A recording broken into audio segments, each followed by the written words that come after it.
WordPress plugins are a great way to help your website run smoother and add a bunch of cool features to your blog. I've got quite a few amazing ones on my blog, so I'm going to be showing you every single plugin that I have installed and how it helps my website run. And the best part is, all of these plugins are free. The first plugin here is a pretty simple one. It is called All 404 Redirect to Homepage. And essentially what that means is if you have any broken links on your site, if you've changed a blog post link or something like that and someone clicks on the old link, it will, instead of redirecting them to a broken page that says 404 error, it'll redirect them to your homepage instead. Anti-Spam B is the next one that I have, and it basically is a plugin that helps filter out any spam comments that you get on your site. I get a ton of spam comments, but I never see them because Anti-Spam B puts them in the spam folder, and then after 30 days or so often, it will delete all of those comments so that I can just get the comments that are actually coming from real people. The next one here is Broken Link Checker, and that one's pretty self-explanatory. It checks for broken links on your blog. Broken links lead to a bad user experience and can actually hurt your Google rankings because of that. So you really want to make sure that you are checking for any broken links on your site,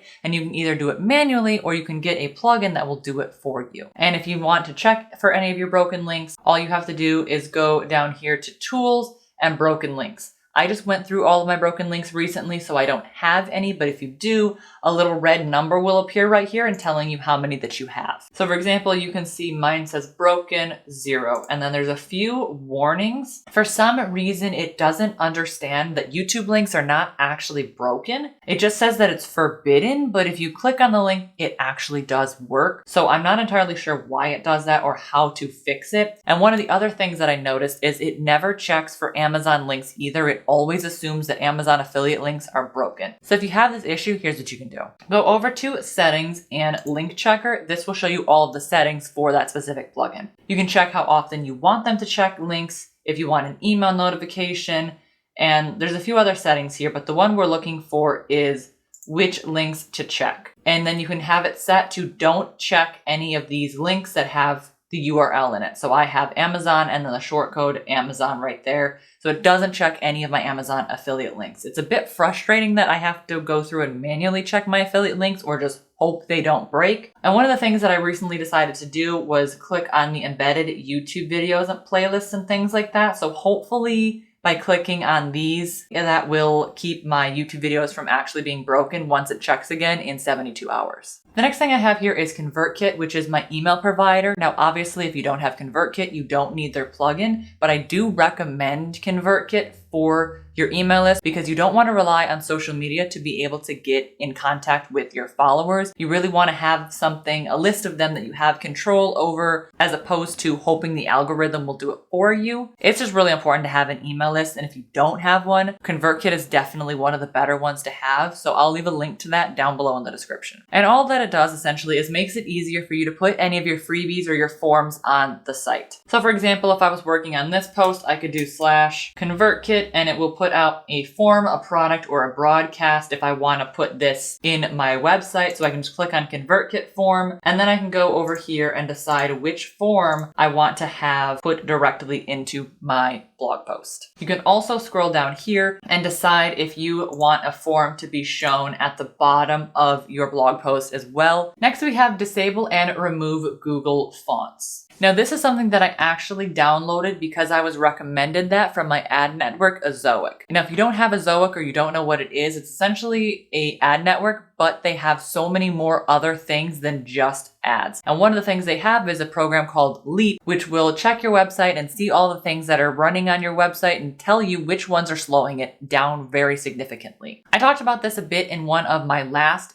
videos. It works a lot better than the other thing that I was showing, Page Speed Insights, because it tells you in plain English exactly what's wrong with your website, and it gives you alternatives to how to fix it. And essentially, my website was storing a lot of unused fonts, which was slowing it down. So Ezoic recommended that I install the plugin Disable and Remove Google Fonts in order to help speed it up. And it worked. It's definitely sped up my website a lot. So if you want to get into a better ad network than Ezoic and get access to this Leap feature, which is way better than any of the other speed optimization tools I've seen, I will leave a link down below to Ezoic. And one of the good things is they no longer have any requirements to get you into the ad network, so anybody can apply. Elementor is the first big plugin that changes anything really massively on my site. I have a few pages created by this plugin, and even though supposedly it slows down your site a lot, I think it's worth it for all of the customization options that you get. My homepage is made primarily from this plugin. So if I go here to edit with Elementor, so you can see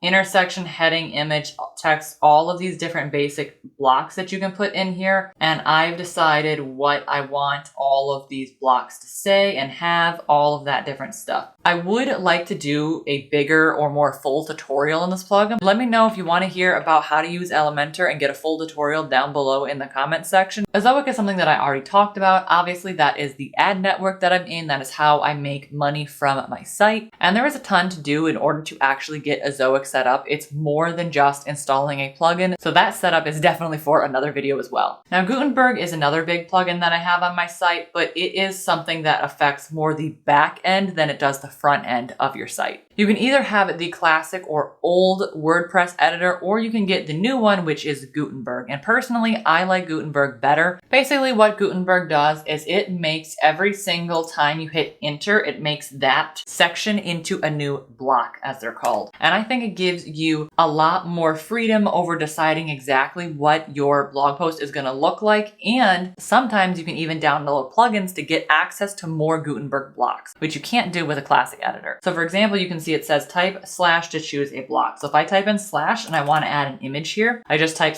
/ image. I can grab an image from my gallery in order to add it there. So many different things that you can do. And like I said, you can download plugins to get even more of them, which I think is great. And if we take a look at the next plugin here, you'll see exactly what I'm talking about. GutenTOC is a table of content Gutenberg block. So originally I had a different plugin that just automatically put in a table of contents into all of my blog posts, and I didn't have to touch it. There's of course different customization options that you can do, but I pretty much said it once and it was done. When I went to Ezoic Leap, it told me that that plugin was slowing down my site, and it recommended that I download GutenTOC. And this one does not slow down your site as much because it's essentially just another Gutenberg block. It's like adding an image or any other type of block into your website, so it doesn't slow it down as much as a plugin. And it's really important to have a table of contents because it helps people navigate your site easier. If they go to your blog post and they know they have one specific question, it will take all of the headings of your blog post and turn them into clickable elements so that people can go specifically to that section of your blog post.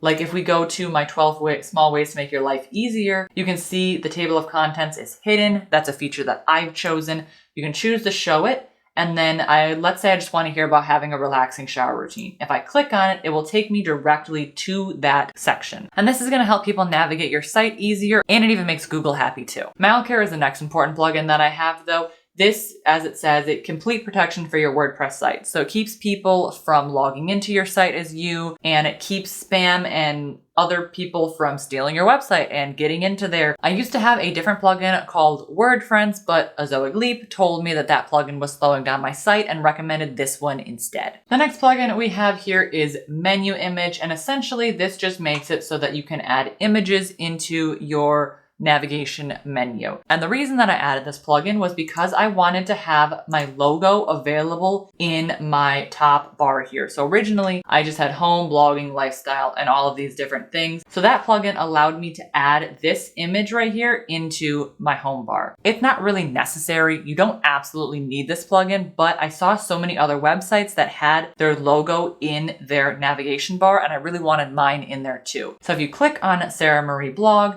it will take you back to my homepage, and then you can also click on home. The next one we have here is Rank Math SEO, and this is a great plugin to have. Another one that you can have is Yoast SEO. I've tried both, and I think Rank Math is a little bit better. So once you have it installed, you're going to get an option up here that says Rank Math. When you click on it, it'll just tell you the preview of your blog post. You can put in your focus keyword, and then it will give you a checklist on the side here to tell you what you need to do in order to really SEO your blog post. However, with this plugin, it's going to tell you that you need to use a table of contents to break down your text. For some reason, it doesn't recognize that I already do have one here. I guess as a block, it doesn't recognize it, but if you download a table of contents plugin, it will recognize it. Sassy Social Share is a plugin that I just recently downloaded, and all that it does is it allows you to have share icons at the top, bottom, and side of your blog post. You can choose if you want it at the top or only at the bottom. I figured it makes sense to put it in both places, and I like this plugin because you can choose what you wanted to say. I just kept the default spread the love, and then you can choose the order of the icon, the shape, and the size. I also gave a link option, so if they want to specifically just copy the link, and then I also added this plus here, so if they have a specific one that they want to use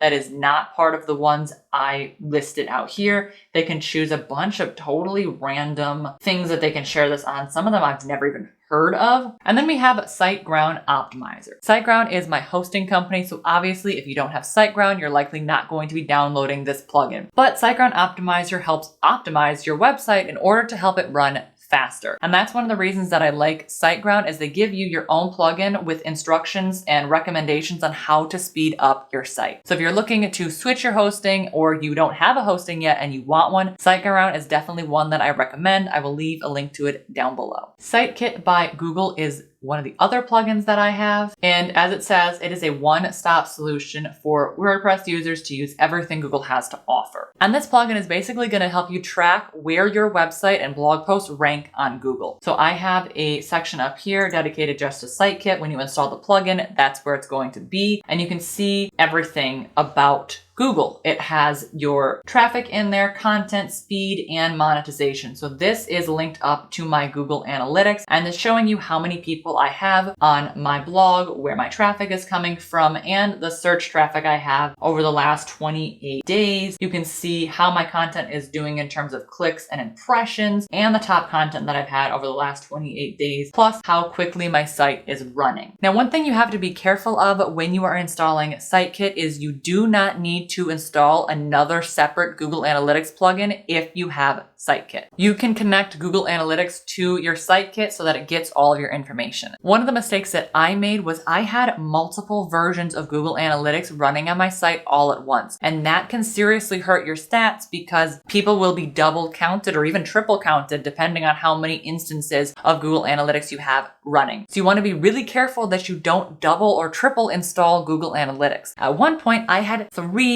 Google Analytics running. And this is way more common than people realize, because when you first start out, you're looking at all the different plugins that people are recommending and you might accidentally double install it. Or you have something like SiteKit and you don't even realize that Google Analytics is part of it. So be careful with that and make sure you only have one instance of Google Analytics. Just to make it easy, I recommend just installing SiteKit, hooking up your Google Analytics from there. If you are using Google Ads, you can hook up your AdSense as well and have everything in one place. But if you do have multiple instances of Google Analytics installed, make sure before you uninstall one, the other ones are already working properly, because that was another mistake that I made. I deleted one of the plugins assuming the other one was working and it wasn't, and I lost almost a week of data about what was going on with my site because I didn't have Google Analytics installed properly once I deleted the other plugin. It was a mess. Also, if you want to make your life easier, just enable auto updates on all of your plugins, because otherwise you're going to have to go in and update them yourself. So I have auto updates enabled on every single one of my plugins so I don't have to worry about it. Plugins are a great way to improve your blog. And if you want to learn more, check out this video here. Make sure to like if you like and subscribe to my channel down below for more videos just like this. And I'll see you next time. Bye.